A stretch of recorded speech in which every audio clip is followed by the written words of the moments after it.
Good evening and welcome to the happenings in Medfield. This evening I have a very special guest. I've had a number of people wanting to know about the superintendent of schools.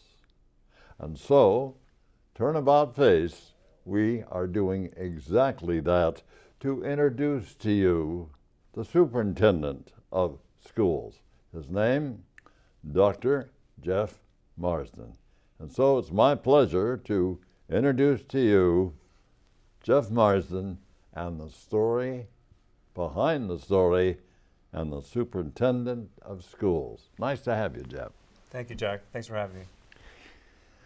Let's start with, as a superintendent of schools, that covers quite an area. It sure does. So I wondered if you might fill us in on the duties of the superintendent. Sure. And what you do, and the number of schools, no doubt, that you have to go to and discuss with the principals of those schools. So I wonder if you might elaborate on that. Well, it's interesting because the job is never dull. Always running around busy, and folks seem to think that publicly it's just the person that calls school off when it snows out, because that's a very public position and a very public thing that we do all the time. That and budget, but there's just so much more to the position than that. I think one of the most important things that a superintendent does is build a culture in a school district. Make sure that it's a high achieving district and that it's a culture of strong communication, collaboration, and respect for kids. And I think that's a real important part of the superintendent's role. And it's not in the job description, but it's something that I think is a real important part of it. I visit the schools regularly. I try to be in 2 schools every single day. Sometimes I get to 1, sometimes I get to none, sometimes I'll get to all 5 in one day. But it really depends on what's going on in the office in terms of issues around central office and things that we need to take care of there. So it's a really interesting job and one I really love to do. Jeff, there's 5 schools. Correct. Can you tell me, within those 5 schools, the population of those schools, all of them? So total, we have 2,747 students total. And that's been going down in the last probably 10 years, and that's a trend that's been going around the state actually. We're starting to see a trend statewide where student enrollment has been on the decline.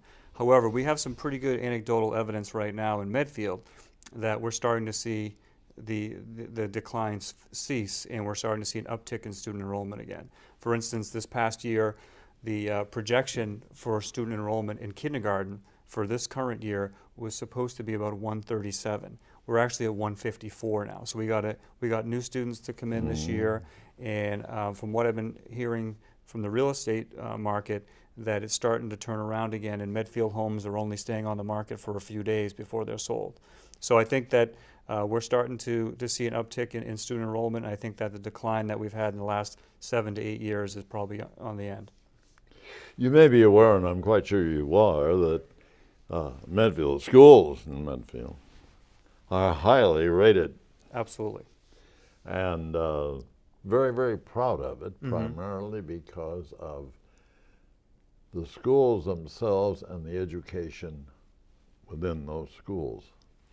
And I understand that you start, so the education function within all 5, I imagine that's pretty difficult to manage and control.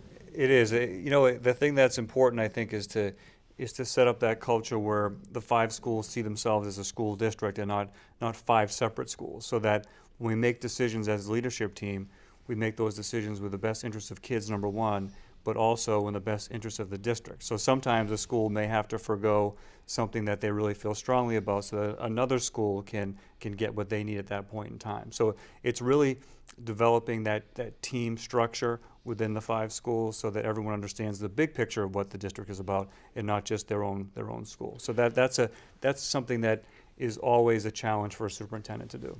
That's quite a responsibility for you. It is, absolutely. I note that in certain schools they have plays and dances and so forth.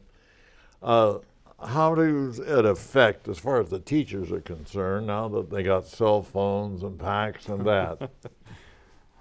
It's interesting. Kids are kids have the ability to communicate with each other and their teachers almost 24 hours a day now. So in the past, where when kids would leave school and they'd have their homework, they may not have a conversation with a teacher about that homework until the following day. But what we're seeing now with technology and email is that if a student has difficulty with a problem, let's say in algebra or geometry or an assignment in language arts, that there's communication that goes on after school hours between the teacher and the student to clarify those expectations. So it's almost that kids want things immediately now. It's a whole new generation, and it's really our job as educators to provide that service to them. And whether they know it or not, kids are really driving the changes in education based on what technology they use in the schools. You know, that's what I was aware of, the fact that teachers per se have a large plate full, because just going in basically at the principals is no longer there, because you've got the diversification of technology. And I have a friend of mine, and he has a young boy, and his young boy is at the age of 7, and he's showing Dad how to operate a computer. So to I'm me, not surprised by that. I'm surprised at the fact that the responsibilities you have are very void, very out, and quite a bit. Well, I think the biggest responsibility that I always think of is that each day parents will send their most important prized possession to us, and that's just a really important thing to always remember and keep in mind, that as a parent you send your kid off to school, and that's your whole world of your kids. And you want to make sure that, number one, they're safe and that they learn, they're educated well, and socially they have friends, and all those things, that all the concerns you have as a parent are taken care of by the school department. And that's a really important thing for us to always keep in mind, that it's not just that we are here each day for the kids. It's not the other way around. And I think Medfield really understands that, and we have a very strong staff that really does a lot of work for kids and puts kids first. That's obvious. I note the little ones and with the backs on their backs and after school, and I think they got their cell phones, they got their packs. They've had one day in school. Now they're going to go home. And you mentioned earlier about homework.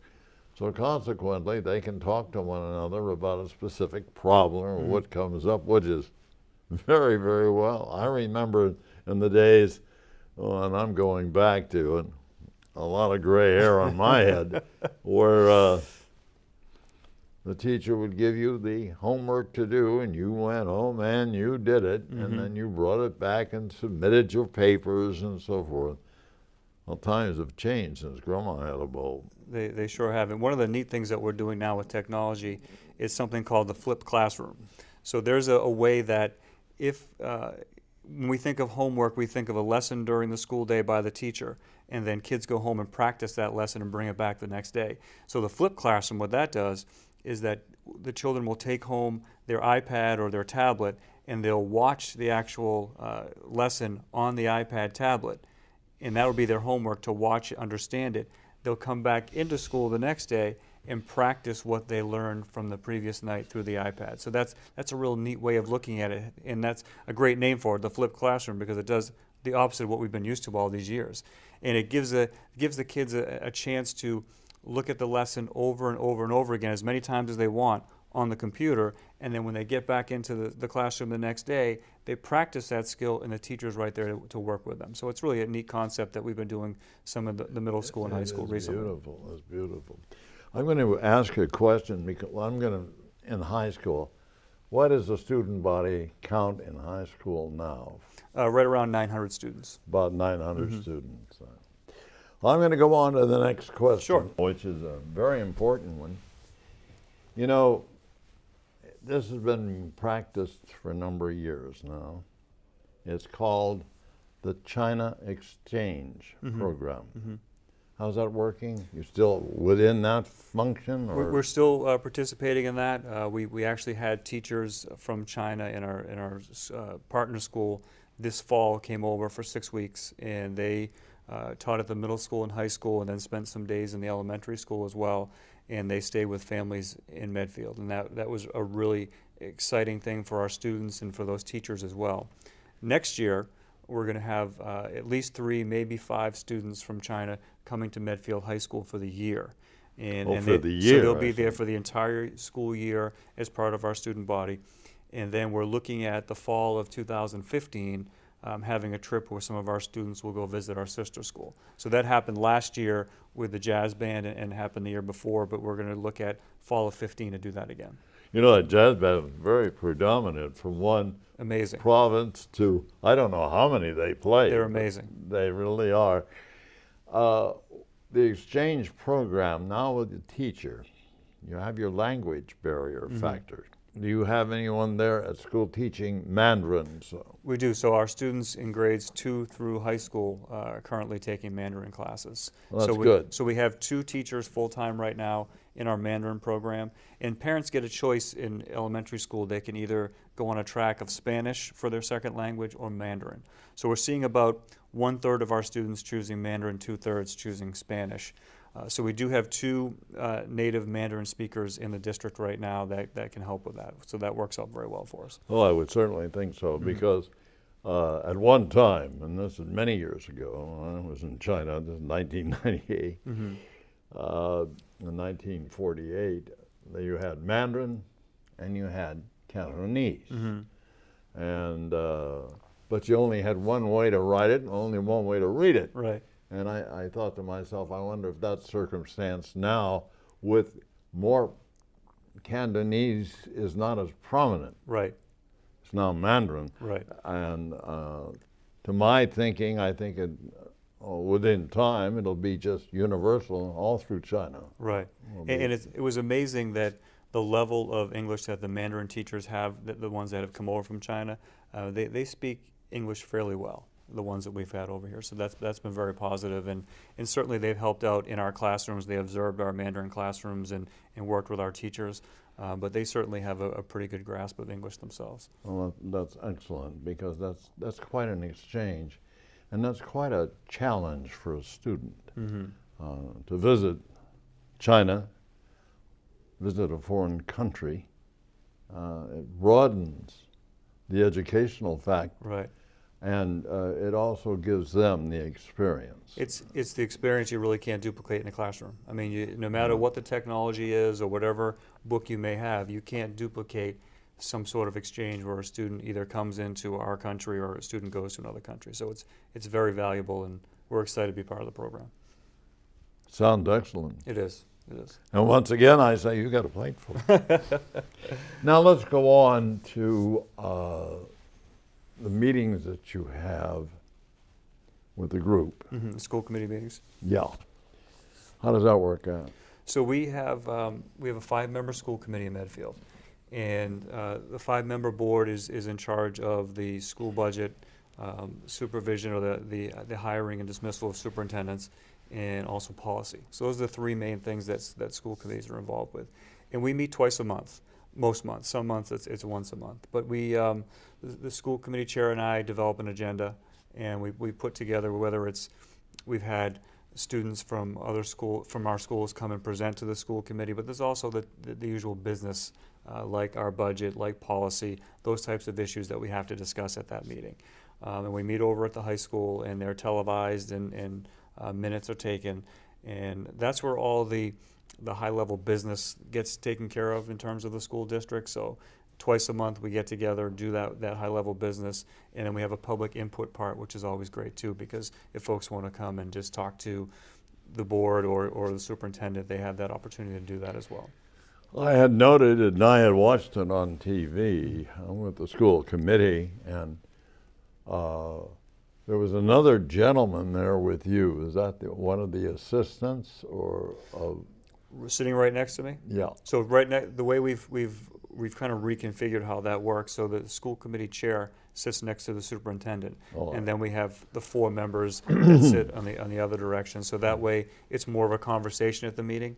We talked about that over the summer, and we thought that in my former district we had arranged it that way so that it become more of a conversation and less of trying to look down each way to see who's talking. We could see each other's faces, and we found that to be more productive. Specifically, I note too that there's times within the meeting that students will get before the microphone and Right, and that's a great time. We have every other month or so, we'll have high school students report out. They're an advisory group, and they are able to report out what's going on in their particular grade level. So we have one from 9th, 10th, 11th, and 12th, and they talk about what's going on in student life at Medfield High School, which is great. We also have one student representative that is at every meeting, and he can provide any input he wants and any issues that we talk about. So he doesn't have an official vote, but he's there to provide any input from the student's perspective, which again is a great way to operate the district. And then we'll invite we invite students from other schools to do some sort of presentation. Like for instance, we had the middle school come in, and they did a presentation on how they're using the iPad in instruction. We had grade 2 come in the Wheelock School, and they demonstrated their understanding of Mandarin and Spanish. So we try to make it an event to showcase the great stuff that's going on in Medfield, as opposed to just always a business meeting. you know, as I listen to you, and I remember watching TV occasionally, the committee itself, as you may know, it's an elected function. Right. And they have their own duties and responsibilities, and they report those to you. So exactly, what they'll do is they represent the town. So they represent the town in terms of their constituency in the community. So if a parent has some feedback they want to give a school committee member, they do that, and they'll pass that on to me.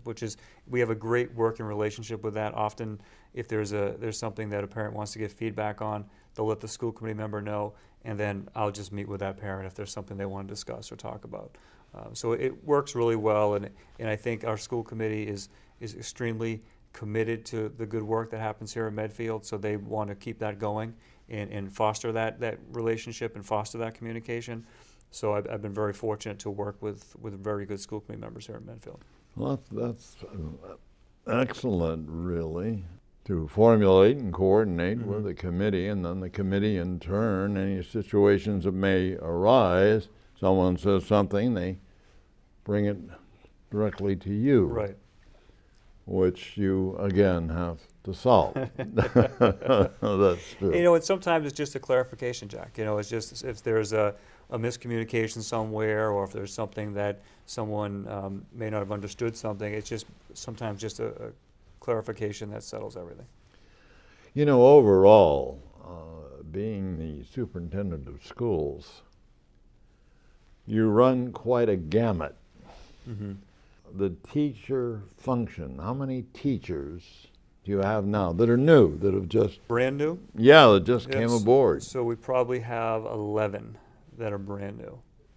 And really, we'll have new ones next year as well, and those are just because of retirements. You know, we have some staff that are turning over right now, and we haven't added a lot of new programming, so it's not additional programming, it's more tied to the retirements.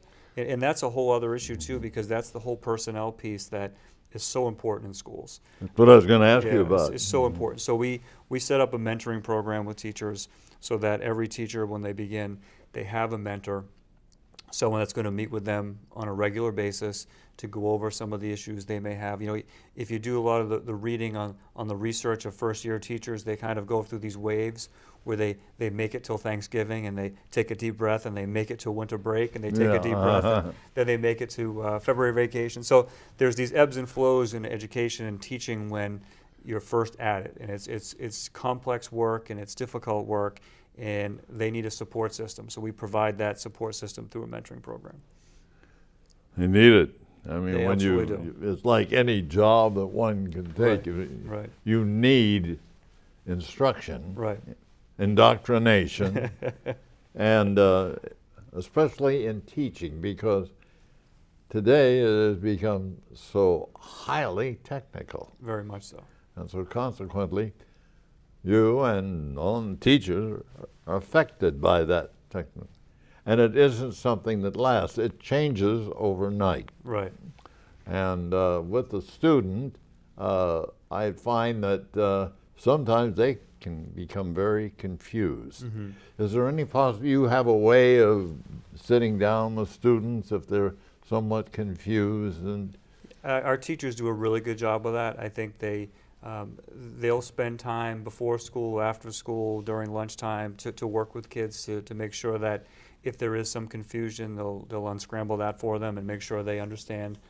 So our teachers are really good about that at all levels, and it looks differently at all levels. So confusion at Memorial School looks very different than confusion at the high school. So I think that our teachers can recognize that, and they don't just plod through. They'll stop and make sure that kids understand what's going on. Next question, which is very, very important to students and very important to Medfield. Sports. Yes. Sports are, it's funny, I've had a great year this year attending almost every single sporting event I can get to, certainly in the fall with football and soccer and basketball and hockey, and now into the spring with lacrosse and baseball and softball. It's been great, and I love the competitive spirit of this community, and I think it's really nice because I was an athlete in high school, and I think it's an important part of life, and it teaches you a lot of important lessons in terms of working with others and teamwork and those kinds of things, and perseverance. So I think it's great. I think we have something like 84% of our students involved in sports at the high school, which is a phenomenal number. Oh, beautiful, yeah. And those that aren't are doing band, orchestra, and theater. So we have almost all of our students involved in extracurricular activities that keep kids well-rounded, busy, and just a great social aspect of sports and all of the clubs. So I've been really, really pleased with what our coaches have done and the participation rate of our kids, and it brings a really nice culture in the high school for sporting events, and everyone comes together to support that.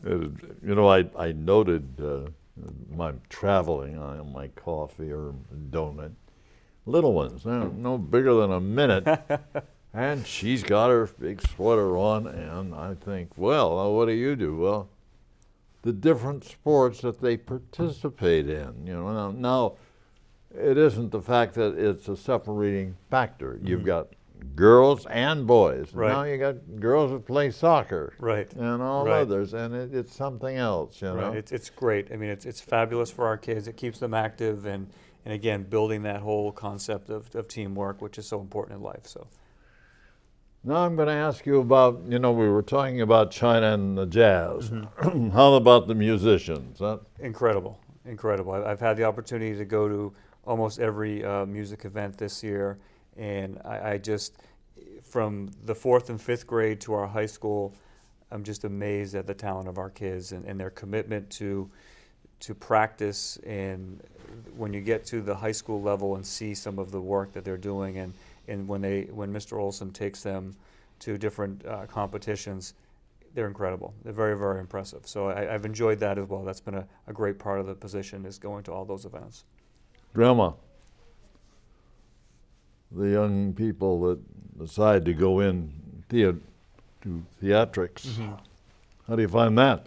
Well, I went to the middle school. I actually had 2 plays going on at once, where they had a weekend and they had performances on Friday and Saturday and Sunday with 2 separate plays. And I'm just amazed at the amount of confidence our kids have to do that at such a young age, and especially in the high school as well. They're so confident in their presentation, and to be able to sing and dance and move in front of all those people, I find it amazing at that age that they're that skilled and confident. So I've enjoyed that. I find, as I've seen some of them, that's talent. Sure is. A tremendous amount of talent.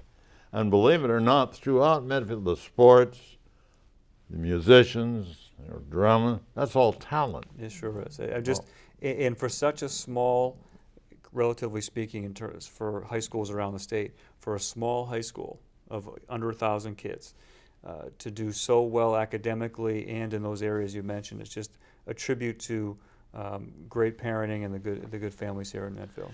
Well, I think that's a very, very important function, is parenting.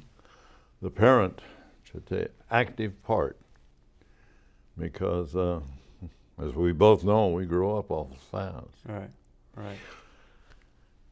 Now, as the new principal, we covered a number of things. Now, what is your opinion? What do you do? And how do you find it? Well, we had a search that went on for a couple of months for the new principal for Memorial. And what I did was sent out a letter to parents that wanted to be involved in that search process. And we had 14 members on that search process. We had Chief Meany as a community member, and then some teachers, administrators, and some parents. And we put the advertisement out, and we received 46 applicants. And went through that process, got that down to 6 people through the vetting process, and then interviewed 5 of those 6 members. And then that committee sent 3 of those members to me. So I was the final decision maker, but that committee did a wonderful job getting those 3 qualified people to my level. So then at that point, I would do interviews with them, and then I visited their schools where they currently are with administrators. We went to go visit their school just to get a sense of what the culture is and what they've done in their school. So I met with parents in their schools, teachers in their schools, and got a real good idea of what's going on with that principal in terms of leadership and what goes on there. So we got to that point, and one person dropped out near the end, so it was down to 2, and we made a decision to hire Melissa Peterson, who has been a principal in Rentham for the last 10 years. And we felt that she was a great fit. I've actually had the pleasure of working with her for 7 years. She was a principal for me in Rentham when I was superintendent there. So there's a familiarity there that I know the skill set that she has. She's an outstanding leader, smart woman, and is going to be a great fit for Medfield. Little story. Mm-hmm. I'm sitting where you're sitting right now, and I do it on a monthly basis with Mike Sullivan. Mm-hmm. Peterson is the chairman of the selectmen. Now we have a teacher by the name of Peterson, and you yourself do your programming. So Mike looked at me and he said, "What's this, some kind of a coup going on?" No relation. And I said, "No relation." I spelled mine with an E. Oh, that's funny. I often say that teaching is a very difficult position. Mm-hmm. A lot of people say, "Well, gee, I'm a teacher, and I can go home and forget about it." That's Doesn't work not that way. the game. I find that overall, especially the superintendent, because you've got a number of situations to consider, I don't think you have an 8-hour day. No, I definitely don't.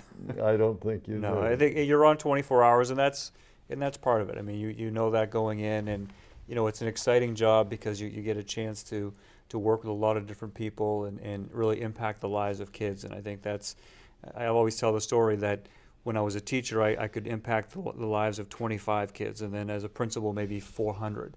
But as a superintendent, you really make decisions and work with people that help almost 3,000 students. So that's exciting work and work that I enjoy, and it's not easy work, but it's No, I it's wouldn't exciting. think it was. I had the opportunity, as you may know, to sit down at a luncheon and meet with you. Ron Griffin, we went over as a group to talk about yesteryear. Right. And I was interested in talking to the youngsters, what they wanted to do. Well, we did. That was a couple of pages in history. Right.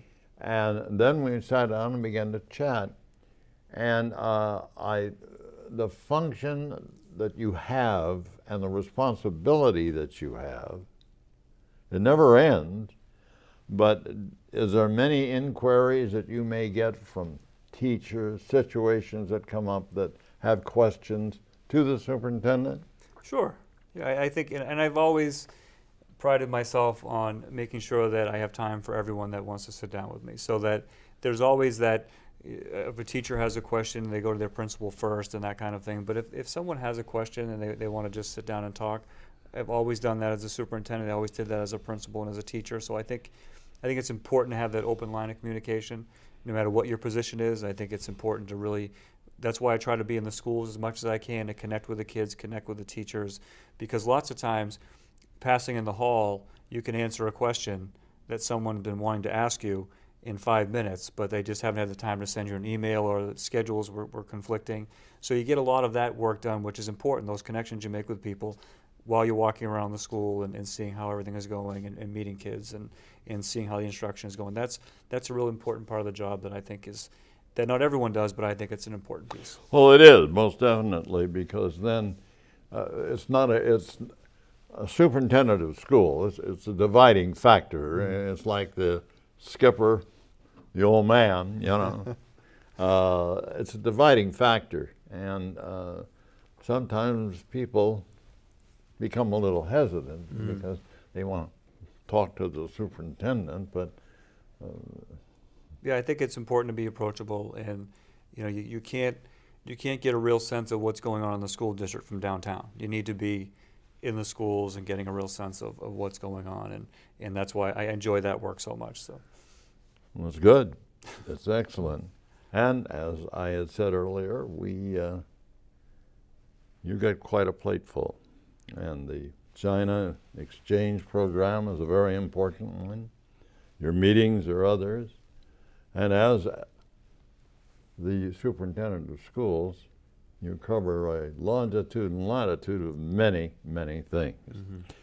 Well, I find that I use this term, that old clock on the wall. It's time for us to close. But before we do, I always turn to my guest and ask, is there anything else overall that you'd like to add before we say goodnight? Well, I think, Jack, being my first year here in Medfield, I just have been so impressed with the community support, the teachers, the kids. It's been a real exciting first year for me, and I look forward to many more, and really keeping the district at a high level, but even improving it as well. So I'm looking forward to rolling up my sleeves and getting that work done. Well, we're certainly happy to have you at the anchor desk at Medfield TV. And if we can be of any help, and you have talked with Aditi, anything that may come up, don't hesitate to call us. I appreciate that. But in closing, thank you very much. My pleasure. And it's been a pleasure talking with you. Thank you. This is Jack Peterson wishing you and yours the very best. Good night.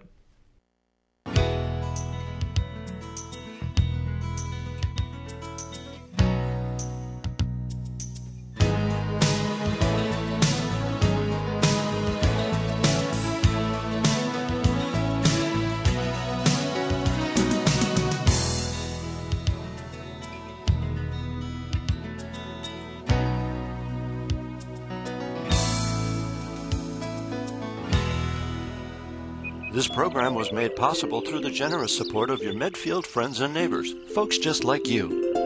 And thanks for watching.